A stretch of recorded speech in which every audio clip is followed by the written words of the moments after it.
Ma mère m'a mise à la porte, jugée inutile par ma sœur. Seul dehors, j'ai vu mon beau-père arriver. Il a prononcé un nom, une simple question, et soudain, la terreur s'est peinte sur le visage de ma famille. Je m'appelle Adèle. J'ai 31 ans. Et j'étais assise sur le trottoir devant la maison de ma mère, 2 valises à mes côtés, lorsque la voiture noire a tourné dans la rue. La porte derrière moi était toujours ouverte. La voix de ma mère traversait la maison comme elle le faisait lorsqu'une décision était prise, et qu'il ne restait plus qu'à régler les aspects administratifs. Le rire de ma sœur parvenait par cette même porte ouverte. Ce rire particulier que produit Claire lorsqu'une situation a évolué dans la direction qu'elle avait secrètement orchestrée, et qu'elle s'autorise la petite satisfaction personnelle que cela procure.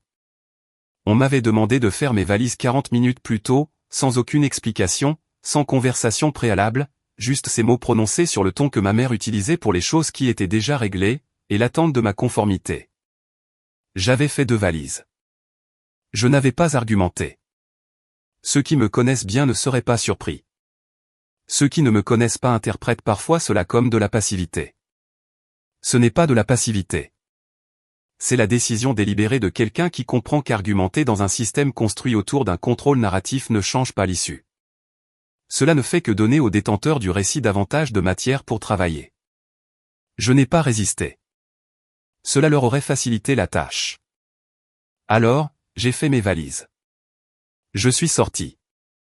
Je me suis assise sur le trottoir dans la douce lumière de l'après-midi et j'ai laissé la situation être exactement ce qu'elle était, tout en travaillant à comprendre ce qu'elle était réellement, sous ce qu'elle paraissait être. La voiture noire a ralenti.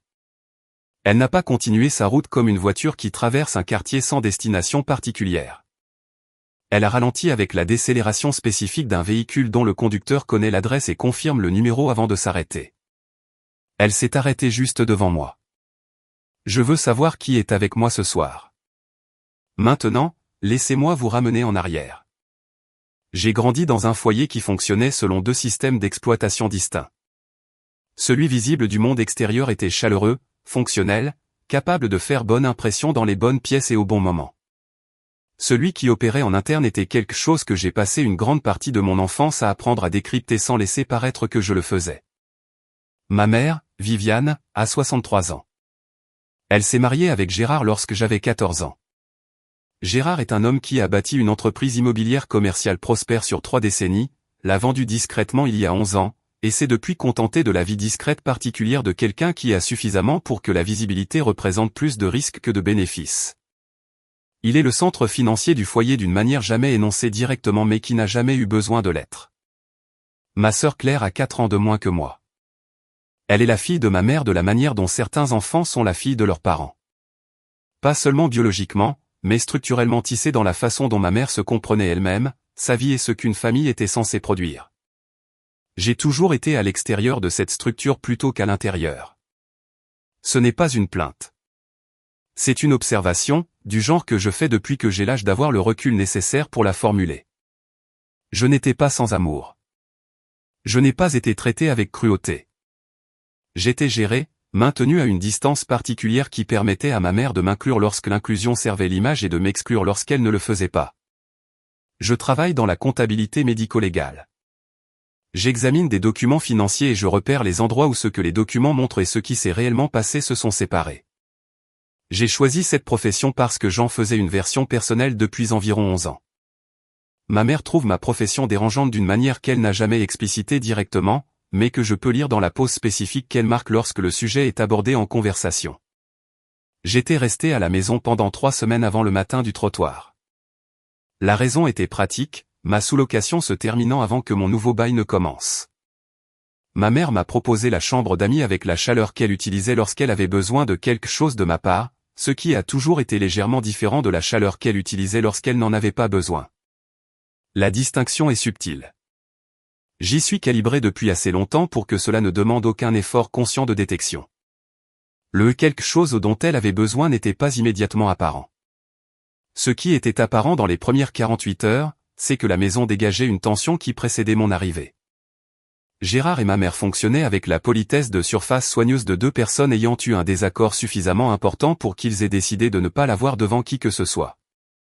Claire était plus présente que son emploi du temps ne l'expliquait normalement, ce qui était en soi un point de données. Claire a son propre appartement à 20 minutes de là. Lorsqu'elle apparaît à la maison familiale avec la fréquence de quelqu'un qui y habite, c'est parce qu'on lui a demandé d'apparaître. J'ai noté tout cela. Je n'ai rien dit. J'ai cuisiné 2 fois. J'ai aidé pour une course. J'ai pris exactement l'espace qu'offrait la chambre d'amis, et pas un centimètre de plus. Et j'ai prêté attention à la texture financière de la maison de la même manière que j'y prête attention professionnellement, non pas de manière invasive. Mais avec la conscience ambiante d'une personne dont la formation rend certaines choses visibles qui sont tout simplement invisibles pour les autres.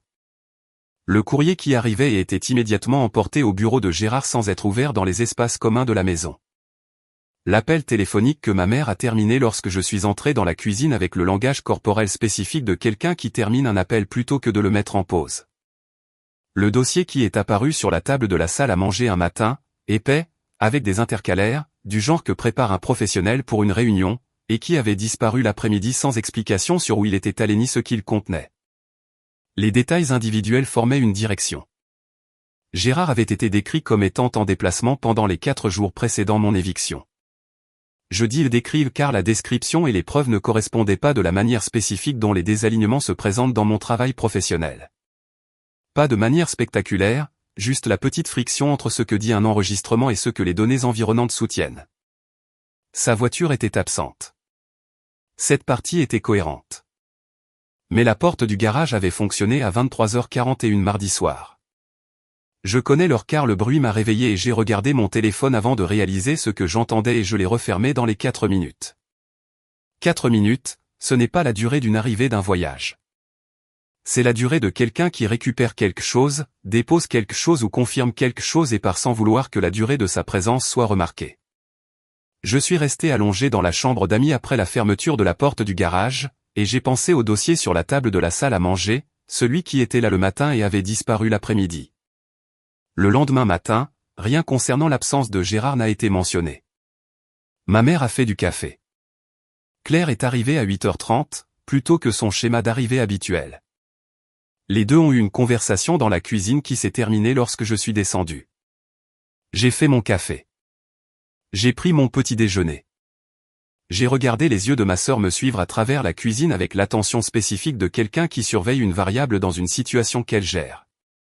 C'était mercredi. Jeudi s'est passé avec la normalité contrôlée particulière d'un foyer où tout le monde fait semblant d'être normal. Vendredi matin, ma mère m'a dit de faire mes valises. La rapidité de l'événement a confirmé ce que les autres détails suggéraient. 11 minutes entre l'instruction et les valises sur le trottoir. J'ai repensé à ce chiffre de nombreuses fois depuis. 11 minutes, ce n'est pas le rythme d'une décision spontanée.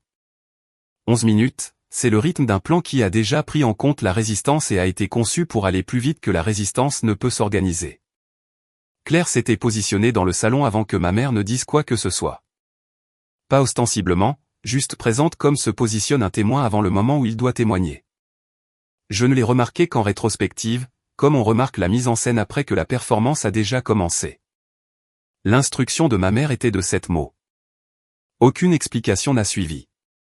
Lorsque je l'ai regardée avec la question que ces 7 mots soulevaient, elle a maintenu mon regard avec la constance spécifique de quelqu'un qui a répété le moment et l'exécute correctement. Je suis monté à l'étage. J'ai fait 2 valises. Le choix de 2 valises était sa propre petite décision. Je ne savais pas combien de temps j'allais passer dehors, ni où j'irais depuis le trottoir, ni ce que la situation exigerait. 2 valises était le nombre qui me semblait honnête face à mon incertitude sans être ni trop peu ni trop. Je suis descendu. Claire était toujours dans le salon. Elle m'a regardé traverser le couloir avec une expression qui essayait d'être neutre et n'y parvenait pas tout à fait. Sous la neutralité, il y avait autre chose. La satisfaction n'est pas le mot le plus juste, plutôt un soulagement, le soulagement particulier de quelqu'un qui attendait un résultat précis et le voit arriver. Je ne l'ai pas regardé longtemps. Je suis sorti. Je me suis assise sur le trottoir.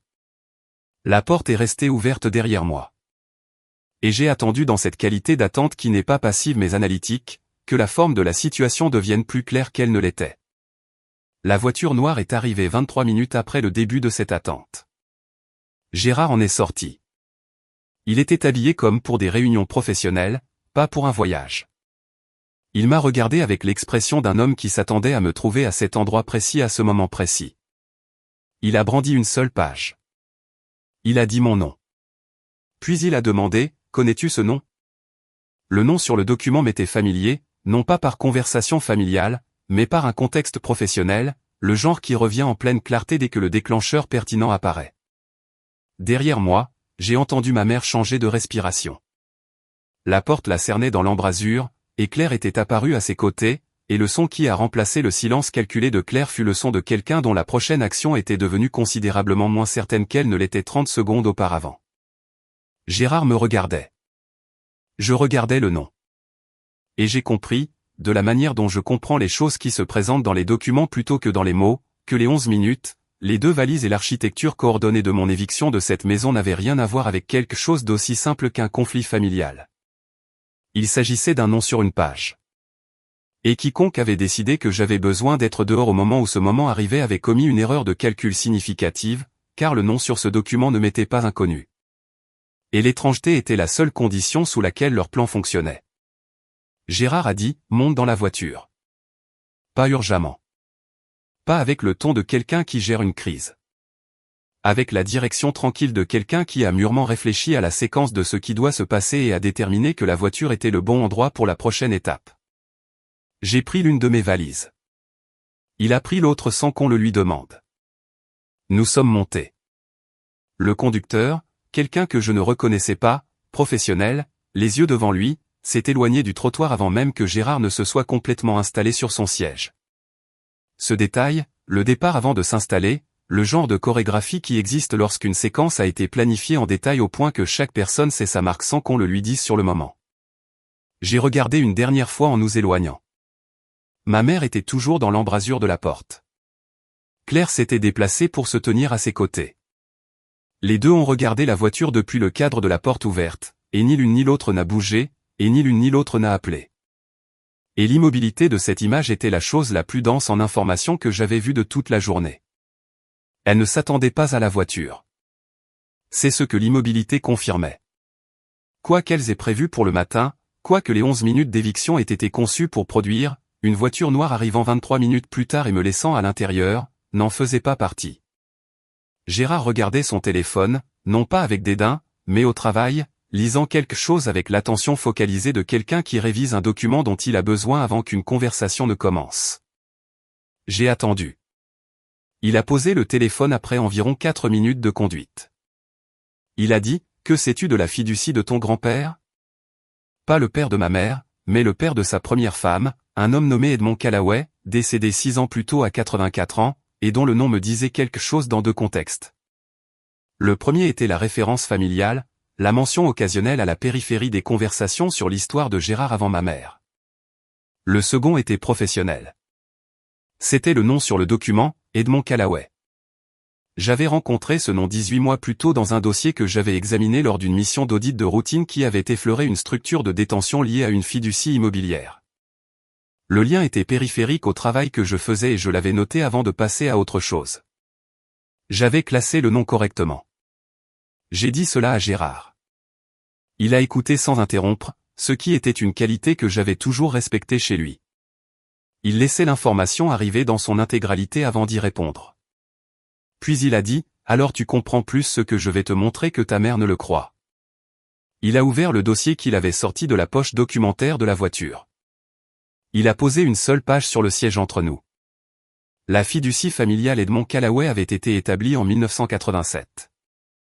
Gérard avait été marié à Caroline, la fille d'Edmond, pendant 11 ans avant le décès de Caroline. La fiducie avait été structurée sur les instructions d'Edmond avec une série de dispositions conditionnelles qui reflétaient sa suspicion particulière et documentaient que les actifs familiaux avaient tendance à migrer vers la voie de moindre résistance légale plutôt que vers la voie de la plus grande pertinence morale. Edmond avait été un homme prudent.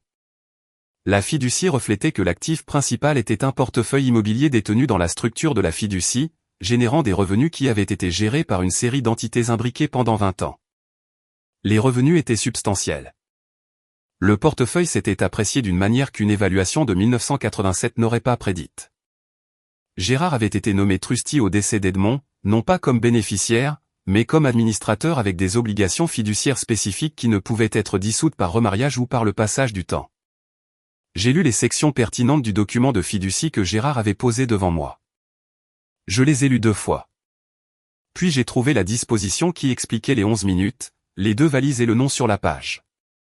La fiducie contenait ce qu'on appelle une disposition de déplacement. Elle n'est pas courante. L'avocat d'Edmond avait apparemment été un homme précis et quelque peu paranoïaque qui avait intégré dans le document un mécanisme conçu pour protéger les individus nommés contre d'être manœuvrés hors de leur proximité des actifs de la fiducie par pression sociale ou domestique. La disposition stipulait que si un individu nommé était involontairement déplacé d'une adresse de résidence principale associée à une structure de bénéficiaires liée à la fiducie, dans un rayon géographique spécifique des biens détenus par la fiducie, l'événement de déplacement déclencherait un examen formel des désignations de bénéficiaires et pourrait activer un transfert de contrôle administratif. L'individu nommé dans la disposition de déplacement, c'était moi. J'ai levé les yeux du document. Gérard me regardait lire avec l'expression de quelqu'un qui attendait le moment de reconnaissance et l'observait maintenant arriver. J'ai dit, depuis quand mon nom est-il dans ce document? Il a répondu, depuis qu'Edmond l'a modifié il y a 8 ans, 4 ans avant sa mort.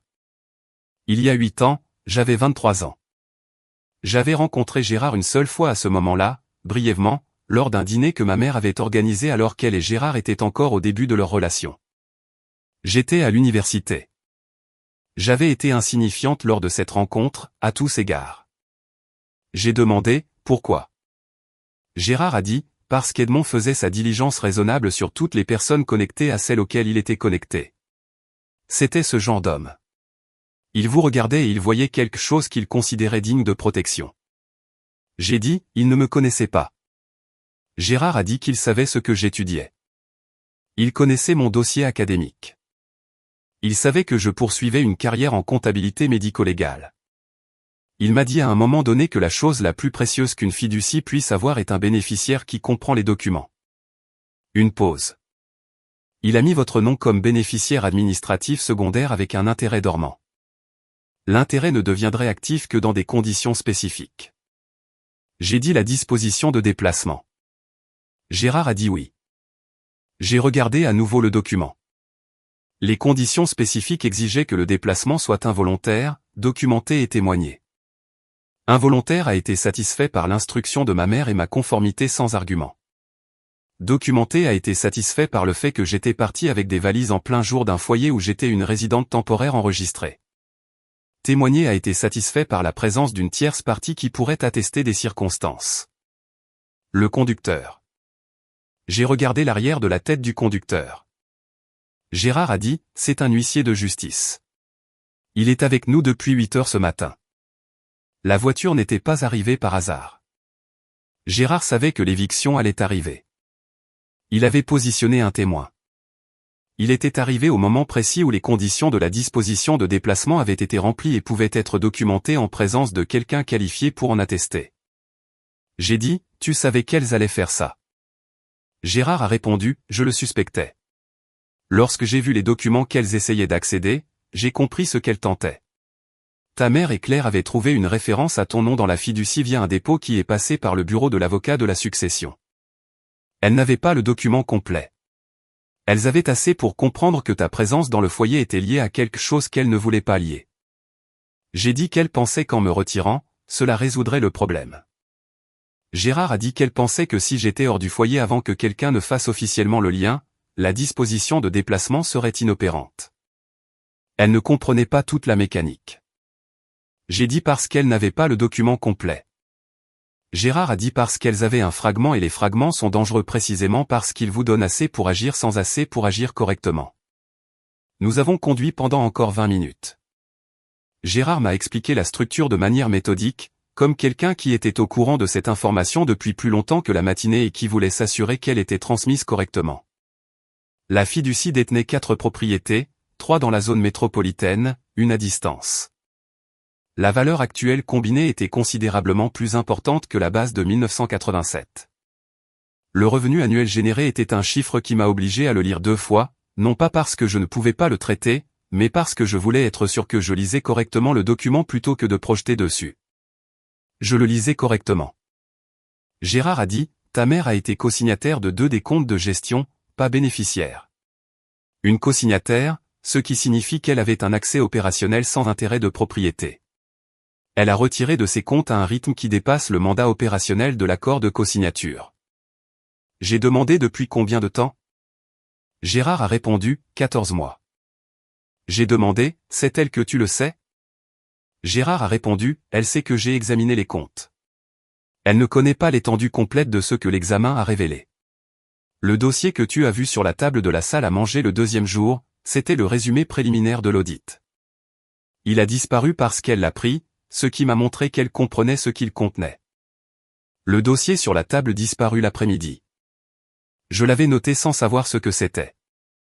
Maintenant, je comprenais à quoi servait ce détail.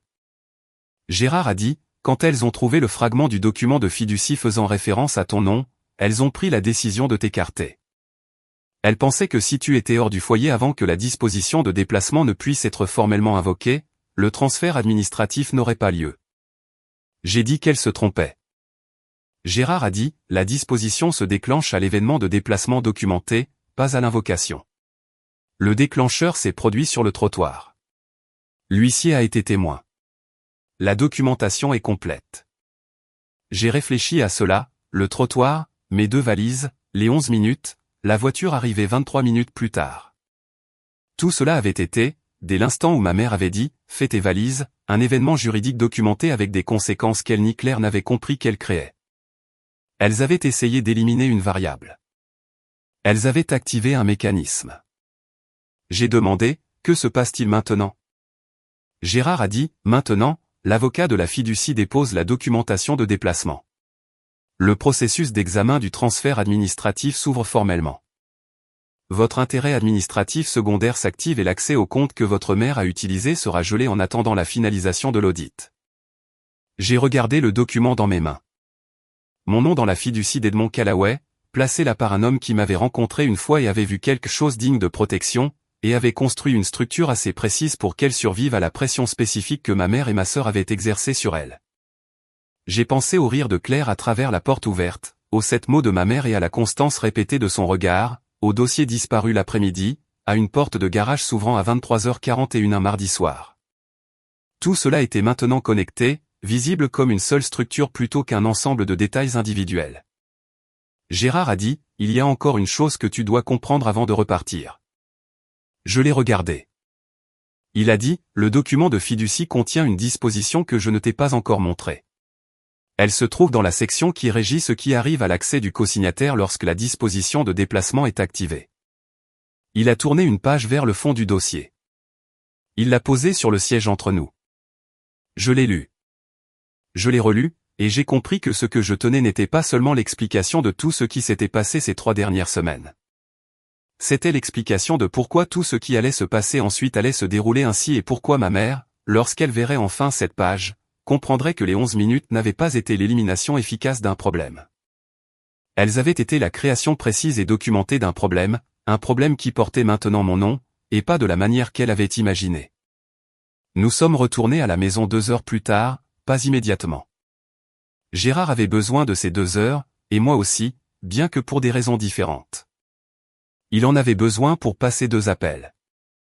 L'un à l'avocate de la fiducie, une femme nommée Patricia Aldrid, qui parlait avec la précision comprimée de quelqu'un facturant par tranche de 6 minutes et n'en gaspillant aucune, et l'autre à l'institution financière détenant les comptes cosignataires, qui a entraîné un gel empêchant tout autre retrait en attendant l'examen officiel. J'en avais besoin pour assimiler la structure complète de ce que je détenais avant d'être dans une pièce avec les personnes qui l'avaient construite sans comprendre ce qu'elles construisaient.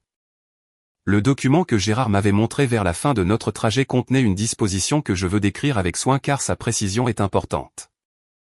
Lorsque la disposition de déplacement était activée, l'accès cosignataire détenu par tout membre du foyer ayant participé ou facilité le déplacement était sujet à une suspension immédiate en attendant un examen de conduite.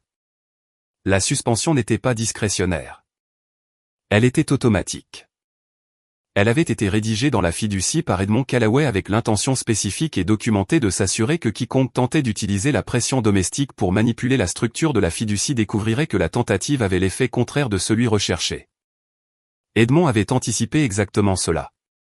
Il avait intégré le contre-mécanisme dans le document original en 1987 et l'avait affiné dans l'amendement il y a 8 ans lorsqu'il avait ajouté mon nom. Il avait vu cela venir des décennies avant que cela n'arrive. C'est ce que j'ai assimilé pendant ces 2 heures.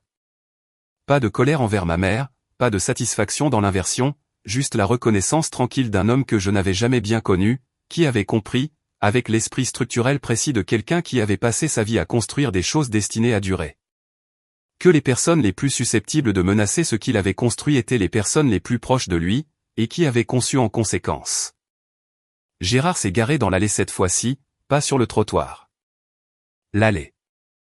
Le changement de position n'était pas accidentel, et je l'ai noté sans commentaire. Patricia Aldrid avait envoyé la documentation formelle sur le téléphone de Gérard pendant le trajet, la certification de déplacement, la confirmation du gel des comptes, l'avis d'examen du transfert administratif. Tout était imprimé et organisé dans le dossier que Gérard portait lorsqu'on nous avons marché vers la porte d'entrée. Il n'a pas frappé. Il avait une clé. Ma mère était dans la cuisine. Claire était à table. Les deux avaient l'arrangement spécifique de personnes qui attendent dans une pièce plus longtemps que ce qui est confortable et qui ont cessé de pouvoir maintenir la prétention d'une occupation décontractée. Il y avait une tasse de café devant chacune d'elles, qui semblait là pour avoir quelque chose à tenir plutôt que pour être bu. Elles ont regardé Gérard, puis moi, puis le dossier. Gérard a posé le dossier sur la table. Il ne l'a pas ouvert immédiatement. Il s'est assis à la tête de la table.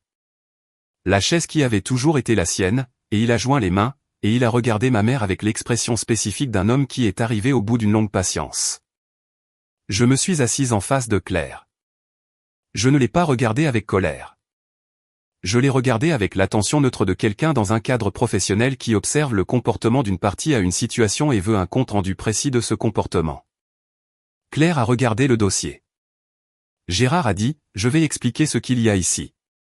J'ai besoin que vous écoutiez toutes les deux sans interrompre car ce que je vais décrire est une situation juridique, et l'exactitude de votre compréhension est importante pour les décisions que vous devrez prendre ensuite. Ma mère a dit, Gérard. Il a dit son nom une fois doucement. Elle s'est arrêtée. Il a parcouru le sujet dans l'ordre qui produisait la compréhension la plus claire. La structure de la fiducie d'abord.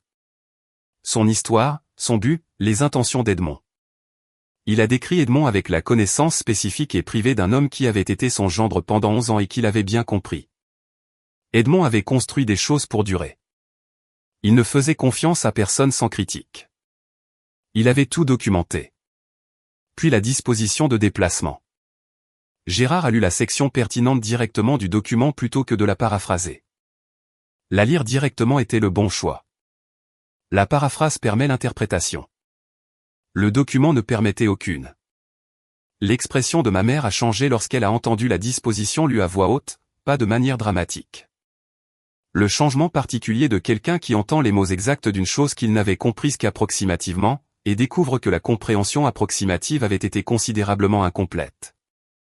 Puis l'amendement, la section qui ajoutait mon nom. Gérard a posé la page sur la table et a pointé la date et mon nom et n'a rien dit pendant un moment, laissant le document parler de lui-même, comme les documents parlent le mieux, c'est-à-dire en silence. Claire a regardé mon nom sur la page. Elle l'a regardé longtemps. Puis Gérard a posé l'avis de suspension du cosignataire sur la table. Il a expliqué le mécanisme automatique, l'examen de conduite, le gel des comptes.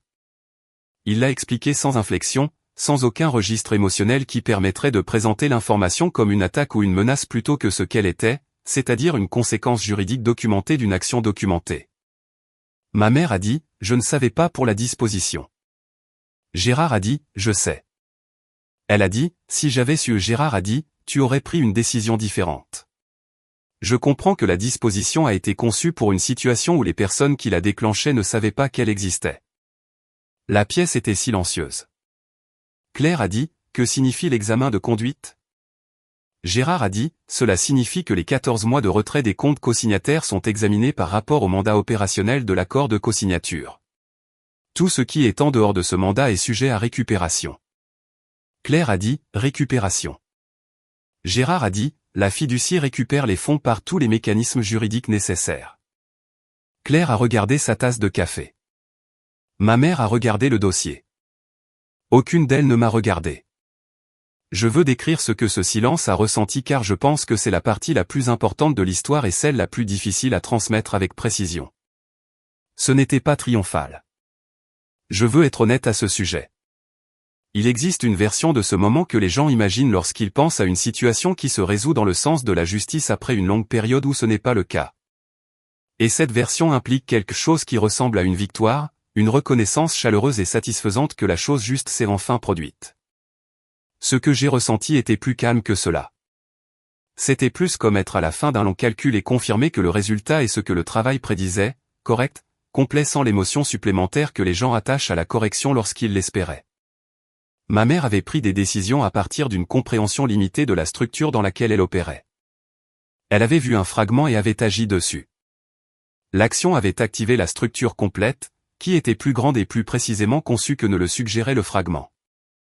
Elle n'avait pas eu l'intention de me nuire dans le sens où le préjudice n'était pas le but. Le contrôle était le but, l'élimination d'une variable qui menaçait un plan. Le préjudice était incidental à ce but, ce qui est une autre catégorie de défaillance morale, mais différente de la malice. J'avais décidé pendant les 2 heures en voiture ce que je voulais de ce moment où nous étions maintenant. Pas de punition, pas le processus prolongé d'une bataille juridique familiale qui coûterait plus qu'elle ne rapporterait et laisserait tout le monde diminuer. Correction, la même chose que j'avais voulu dans chaque situation sur laquelle j'avais travaillé professionnellement. Juste que le compte-rendu soit exact, juste que la vérité ait la légitimité qu'elle méritait. J'ai dit une chose dans cette cuisine. J'étais restée silencieuse pendant la présentation de Gérard délibérément. C'était sa affaire autant que la mienne, et l'information était la sienne à présenter. Quand il eut fini, je regardai ma mère et je dis, je ne connaissais pas la fiducie jusqu'à aujourd'hui. Je ne suis pas revenu dans cette maison pour déclencher quoi que ce soit ou pour produire ce résultat. Je suis venu parce que Gérard me l'a demandé et parce que j'ai pensé que vous devriez l'entendre de nous deux ensemble plutôt que par une notification légale. Ma mère me regarda. Elle dit, je sais. Elle le dit d'une manière particulière, celle de quelqu'un qui a fonctionné sur une version d'une situation et vient de recevoir la version complète et qui ressent la difficulté particulière d'intégrer les deux. J'ai dit, je ne vais pas vivre ici. Je ne demande rien de cette maison. L'affaire de la fiducie est à Gérard et Patricia de gérer. Je n'y suis impliqué au-delà de ce qu'Edmond a mis dans le document. Elle n'a rien dit. Claire n'a rien dit. Je me suis levé. J'ai pris mon sac où Gérard l'avait posé près de la porte. J'ai quitté la cuisine. Je suis sorti par la porte d'entrée et je me suis tenu sur le perron, le même perron que j'avais quitté 40 minutes avant l'arrivée de la voiture noire.